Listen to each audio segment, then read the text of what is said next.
At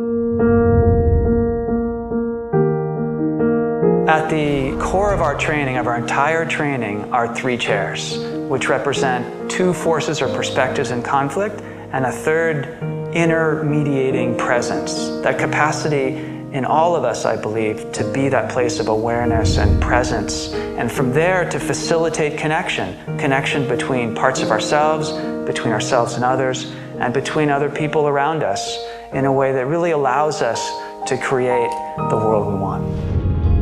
John and I provide this safe space where I can trust and be vulnerable. They're very willing to share their humanity. What it brings to my life is a sense of aliveness. We're not getting a dry, abstract training session. These demos are typically working on something that is real for someone. I have a 13-year-old boy, and it has helped greatly to get more close to him. I'm really seeing that people are relating to me in a different way.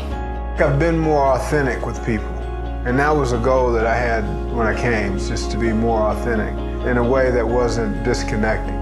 I've had people in my family comment on how I'm less irritated by little things. My ex-wife, she verbally told me how grateful she was for me to learn this new communication skills.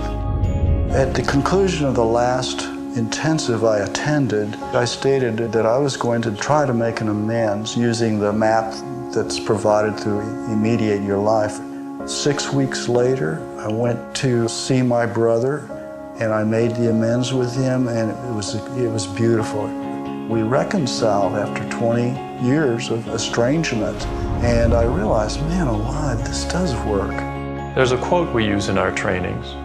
When under stress, you do not rise to your level of aspiration, but rather you fall to your level of training. And that's why we incorporate so much practice into our training.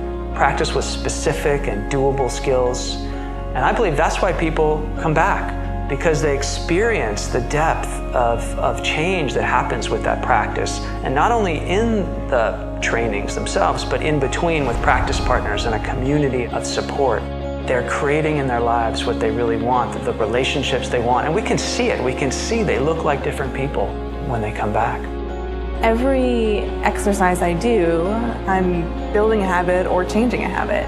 It's exciting. It's exciting to step out of the classroom, step out of a practice group, and see you really can do it. And it can really change your life. You can mediate your life. I've found that there's so much power in conflict if we know how to navigate it and get to the other side.